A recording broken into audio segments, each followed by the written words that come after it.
E no vídeo de hoje nós vamos bater um papo com o Christian Fetter do podcast Prisioneiros do Rock. Eles estão fazendo uma série muito diferente, muito legal lá no perfil deles no Instagram. Vou deixar aqui embaixo, né, o link para vocês passarem por lá. Todos os domingos eles falam sobre os outsiders da música. Vamos falar com ele aí depois da vinheta.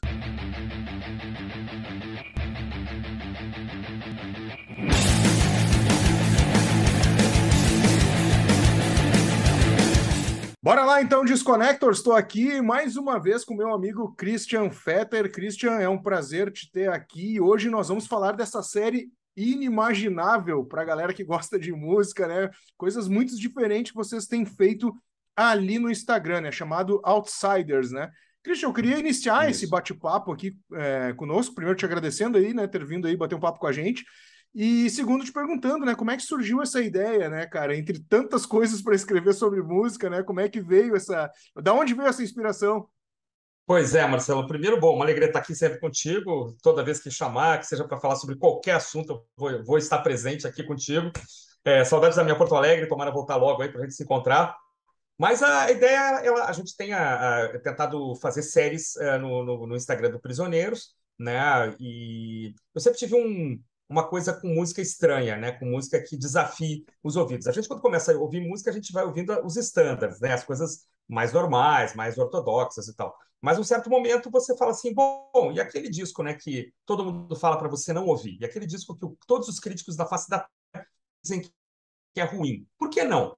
Né? Então, num certo momento, a música esquisita, a música fora dos padrões normais, ouvintes mais atentos, como eu, como tu, ela acaba nos pegando também. Às vezes tu ouve e é um horror, realmente, é um negócio pavoroso, né? Mas às vezes tu escuta e fala, pô, isso aqui, né? Por exemplo, um Syd Barrett, né? Um Frank Zappa, eles acabam te pegando. Né? É uma música esquisita, uma música fora dos padrões e te pega. Né? E mais recentemente eu comecei a ler sobre esses outsiders, né? Esses artistas totalmente fora do padrão normal, né? E comecei a escutar um pouco, não é uma coisa que tu pode te aprofundar muito, não, porque dá um certo desespero, entendeu? Mas eu resolvi criar essa série, falei com os guris lá do Prisioneiros, eles encamparam, falaram, então todo domingo nós vamos colocar uma pessoa, né, um artista um tanto perturbado, com uma condição mental prejudicada, mas que conseguiu produzir alguma coisa que tem aí um certo valor, né? Legal, cara, e indo nessa linha aí, aproveitando que tu já deu uma, adiantou um pouco também, eu queria entender, né, o que que vocês consideram aí, né, um artista outsider dentro desse universo da música? Pois é, o termo ele vem sendo utilizado exatamente para artistas que saem completamente fora do padrão normal, né? E aí esse guarda-chuva grandão, ele abrange tanto artistas que têm uma opção estética por fazer realmente música esquisita, né? Dá para citar milhares, né? Eu já falei do Captain Beefheart, Nurse with Wound, né? Esses artistas, né, do Rock in Opposition, Magma, né, que fazem coisas estranhas.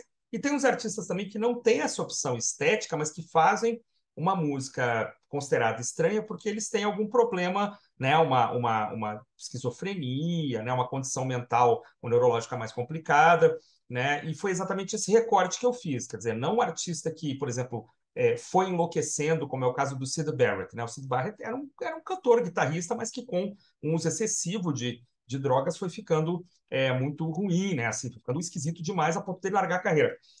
A gente optou por artistas que têm um diagnóstico, né, de esquizofrenia, de uma paranoia, alguma coisa, mas que ainda assim conseguiram produzir alguma coisa, né, assim, minimamente aproveitável. O recorte, eu separei 10 artistas, já estamos aí no quinto ou sexto capítulo, e todo domingo, durante mais 4 aí, 5 semanas, esses artistas vão ser colocados lá. Então, não quem poderia fazer uma música considerada normal, mas optou por fazer uma coisa estranha. Não, não, não. Artistas que não têm escolha, que só sabem fazer mesmo daquele jeito e acham que está muito bom e, assim, inclusive não se reconhecem como Uhum. artistas outsiders.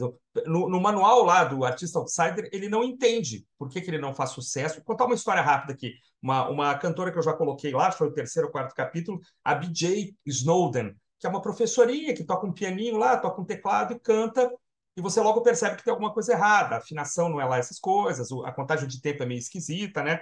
E ela cedeu uma música para uma coletânea de Outsiders, a BJ Snowden. Cedeu lá o maior sucesso dela para uma coletânea. Depois ela foi escutar e deu uma entrevista e falou: Olha, eu não devia ter cedido, porque minha música é linda e todas as outras músicas lá são horríveis. né? Então, por que eu fiz isso com a minha música, né? De colocar num disco tão ruim? Então, ela não considera os outros artistas como estando no mesmo guarda-chuva que ela. Ela é ótima.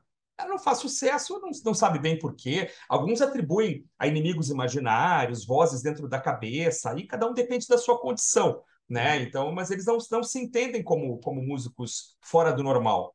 E isso é uma característica peculiar do artista outsider, não só na música, não. Né? O guarda-chuva abrange também As a artes. arte como um todo, né? Sim, pintura, escultura, teatro, enfim. Né? Então você Nesse, tem gente que, no, por sorte, consegue produzir alguma coisa às vezes e não entende por que não faz sucesso, em no geral. caso dessa série, vocês estão focando só na música, né? A gente não pega outros tipos Só, de artes, né? só. Por coincidência, alguns artistas acabam desenvolvendo outras habilidades, né? O Wesley Willis, que já foi colocado, por exemplo, ele começou como pintor. Você tem quadros dele, vende, tudo com canetinha Bic, Marcelo, canetinha Bic colorida, Uhum. quadros muito bonitos, cara, muito interessantes. E aí Legal. tem coisa dele sendo vendida aí hoje, já morreu com US$ 4.000, US$ 5.000, tu compra um quadro dele. Mas depois ele se encontrou como músico e seguiu como músico. Né? Mas alguns Entendi. até conseguem desenvolver uma segunda. Para a série, o Instagram é de música, né? O nosso é o Prisioneiros do Rock, a gente pegou mesmo focando na música. Mas, curiosamente, alguns têm atuação em outras frentes aí da arte também. Legal. Então, artistas como Syd Barrett, né, o próprio Zappa, que tu já citou aí, não fazem parte dessa série, né? Então, só para deixar claro para a galera. John Frusciante também vocês tirariam, né? Que é o guitarrista do Red Hot, que acabou Não, saindo, exato. né? Se deslocou por causa da heroína e acabou fazendo uns discos meio maluco também. Mas É, como não é um problema, assim, é um problema de saúde diferente, né? Um problema de vício, né? De addicted, né? E não um exatamente. problema psicológico, assim, diretamente, né? É, se você colocar no listas do Google que colocam assim 50 maiores, 100 maiores artistas outsiders, vai aparecer todo mundo. Essa turma toda, Syd Barrett, Capitão Beefheart, Frank Zappa, aquele Tiny Tim, que é um cara que tocava um ukulelezinho, cantava com uma voz super fina, acho que ele tocou no festival de Monte Rey, se não me engano, ou de Uhum. Woodstock, até não me ocorre agora. Vai entrar uma turma que opta por fazer grupos de música minimalista, Young Marble Giants e outros aí que entram nesse guarda-chuvão. Mas se você limitar um pouco mais como a gente fez, a gente vai para um terreno que é mais peculiar, que é mais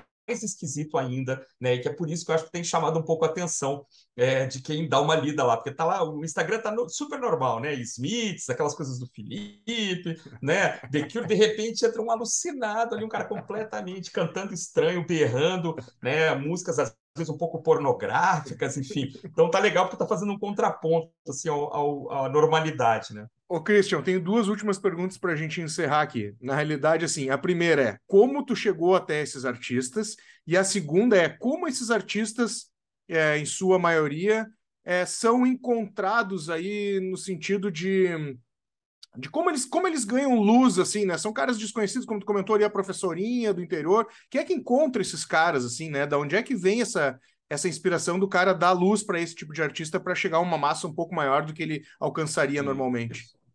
Uma coisa que eu acho que a gente pode colocar em primeiro lugar é que a maioria esmagadora, talvez, deles não sejam encontrados. Né? São pessoas que às vezes moram na rua, moram numa comunidade pequena, não tem alcance nenhum, são tratados ali como, né, entre aspas enormes, aqui o doidinho do bairro, a pessoa ali que é meio esquisita, e infelizmente muitos deles morrem no anonimato. Né? Eu acho que é perfeitamente possível, com esse rótulo, né, outsider art ou outsider music, fuçar aí a grande rede e tu vai achar um monte de coisa listas enormes, listas pequenas. Muitos que são norte-americanos, por exemplo, têm documentários sobre a vida deles inteirinhos no YouTube, em umas plataformas aí, a gente até dá indicação lá nas postagens que a gente tem feito todo domingo, né? Então eu fui fuçando playlists inteiras no Spotify, This is Outsider, sabe? E aí tu vai encontrar algumas listas muito mais abrangentes, outras um pouco mais limitadas, né? Então eu cheguei por aí, fuçando, que é uma coisa que a gente faz muito bem, todos nós, né, que gostamos de música nesse nível, né? A gente fuça e acaba encontrando. E eles são encontrados muitas vezes por sorte, sabe, Marcelo? Tu vê tem um artista cara, me fugiu o nome dele agora aqui, vou te falar agora, que é o Daniel Johnston. O Daniel Johnston é um cara que o Kurt Cobain apareceu com uma camisa dele. É um monstrinho, assim, que a gente... Parece um ET, que até está ilustrando lá a nossa série. Né? Então, mas o que tu tá usando? Não, isso aqui é uma camisa do fulano e tal. O Frank Zappa produziu algumas pessoas para um selo lá que ele tinha. né? Teve um artista que foi o Fred Schneider, lá dos B-52s, que conheceu, que, assim, às vezes passou na rua, a pessoa está tocando na rua, não, vem cá, vamos gravar e tal. A pessoa às vezes tem uma fita cassete que ela está vendendo ali em barzinho, ou está entregando de graça, né? Aqui no Brasil, da minha experiência, tinha feito participação em cinema nos anos 60, aí o pessoal dos Novos Baianos conhecia, aí o Jô Soares conhecia, o Skylab é super fã do Experiência, que é um cara que já morreu também, né? Então é muito assim, por acaso, e de repente assim, existe um mínimo ali de qualidade, assim, um mínimo de curiosidade sobre o que a pessoa faz, só consegue vender alguma coisa. É um pouco melancólico, na verdade, porque nenhum deles chega a fazer um super sucesso, uma super, né? Fica ali no terreno das curiosidades, né? Mas alguns deles, nesses documentários que eu andei assistindo, falam que tá ótimo, assim, que, não, é isso aí, eu tô tocando minha música aqui num barzinho, tô vendendo minhas fitas cassete, e é isso, e tá bom, assim, adquire uma certa notoriedade, se sente feliz, se sente realizado, né? Tem um cara o sobrenome é complicado, cara, é o Grudzen, Peter Grudzen, ele fala num documentário, eu sou outsider mesmo, as grades não me tocam, ninguém tá nem aí para mim, mas música é tudo que importa para mim, é tudo que eu sei fazer, né? Então eu sigo em frente, eu não sei fazer outra coisa, né? Então às vezes há uma certa resignação, às vezes há uma certa doença também, né? Eu não consigo fazer sucesso porque eu tenho vozes na minha cabeça que ficam gente que está me perseguindo, né? Tem um caso notório, um cara chamado Jackson C. Frank, que não vai ser retratado na série. Ele teve o primeiro disco produzido pelo Paul Simon, Porra. lá nos anos 60 ainda. Depois ele era visto andando pelas ruas de Nova York, dizendo: eu estou procurando o Paul Simon porque ele roubou minhas músicas, ele destruiu minha carreira, eu não consigo mais fazer nada. Mas uma pessoa que infelizmente foi ficando com a condição mental meio complicada. Então, assim, é fascinante, né? Algumas músicas não vão sair da sua cabeça por dias, eu tenho certeza, mas tem um quê de melancolia, tem um quê de. Então, assim, isso atraiu minha atenção, entendeu? E aí eu tô mais umas 4 semanas com essa série. Não sei se vai seguir, não sei se vai virar outra coisa, não sei, mas tá. Eu estou muito feliz de fazer, realmente. Muito legal, cara. Eu pensei que tu ia citar o David Byrne, que tivesse descoberto algum desses artistas, né? Porque o David Byrne Olha, gosta de trazer não world tá music, livre, né? hein? Mas é capaz de ele ter achado algum desses aí, hein? Ele lançou o Tom Zé lá fora, né? Isso, Lançou também, isso, ajudou a lançar os Mutantes e tal. isso. Mas o Tom Zé, ele não, embora seja um cara, né, muito peculiar, ele não se enquadraria nesse ponto. Não, Talvez não para nós aqui. sim. Às vezes uma lista aí na internet americana vão citá-lo, o Tom Zé, como um outsider, né? Vai saber. Então é um guarda-chuvão. Cabe a gente escolher o que vai escutar ou então fazer esses recortes, né? Que é o que a gente está fazendo agora lá no Prisioneiros. Mas pode ser que o David Byrne tenha um papel vamos pesquisar, vamos procurar alguma coisa nesse sentido. Vai que eu aumentei a série agora. Pô, olha aí, vamos chegar a 20 de repente. Tu encontra a lista com 50, 100, cara. Aí, se a Ah, pessoa abrir o guarda-chuva mesmo para qualquer tipo de música esquisita, né? uhum. Entra até lá o Metal Machine Music do Lou Reed, por exemplo, que é um disco que só tem microfonia, né? E outros artistas aí que fizeram experimentos muito, muito, muito perturbadores, né? Não é tão simples, viu, Marcelo? Assim, eu termino de escrever um negócio desses, eu vou respirar um pouco, sabe? Botar a cabeça fora d'água, porque, sobretudo, os documentários que tem no YouTube são muito, muito chocantes, assim, sabe? Porque a pessoa mora num apartamento cheio de lixo, são acumuladores compulsivos também, tu entendeu? Então dá uma certa melancolia, assim, e tu vê que a pessoa tem um certo talento, sabe Uhum. tocar um instrumento, sabe cantar, né? Se tivesse um pouquinho, uma condição um pouco melhor, assim, ou tivesse condições de estudar um pouco mais, né? A pessoa poderia se desenvolver, mas aí existe uma limitação, uma coisa.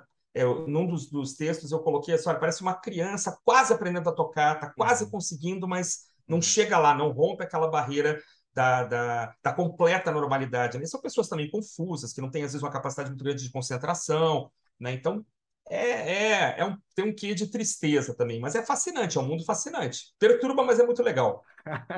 Beleza, Christian. Cara, obrigado aí por ter vindo divulgar aí essa série. Eu tenho acompanhado lá. Confesso, cara, que Legal. eu realmente não conhecia nenhum dos artistas aí que vocês têm colocado por lá, né? Aos domingos, só para reforçar aí pro pessoal. Entra domingo de manhã, domingo de tarde, mais ou menos qual horário, Geralmente assim? de manhã, De geralmente de manhã. manhã. Eu já deixo o texto pronto uma quinta ou sexta, a gente só fica esperando. Domingo de Perfeito. manhã ele vai. Tu vê, uma coisa curiosa, ó, às vezes eu termino de escrever, eu tô tão querendo me livrar daquilo, cara, que eu leio de novo e eu sempre corrijo. Pergunta pro Felipe depois. Felipe, saiu um negócio errado. Eu nunca é o primeiro texto, é sempre o segundo.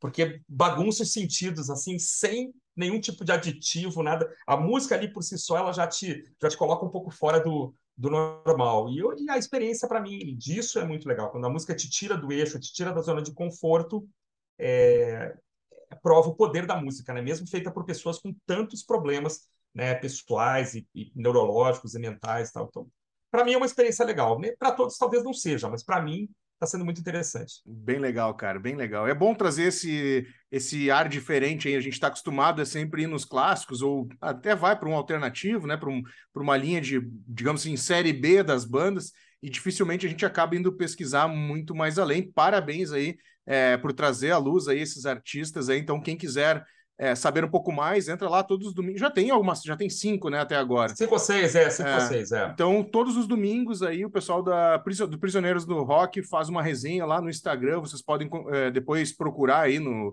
Spotify, no YouTube aí, sobre esses artistas. Tenho certeza aí que vai ser um mergulho bem interessante aí, vai enriquecer ainda mais aí a sua cultura musical. Cristian, Com obrigado aí, certeza. velho. Valeu e tamo Meu junto. Até a querido, próxima. se cuide aí, tudo de bom, cara. Um abraço. Valeu.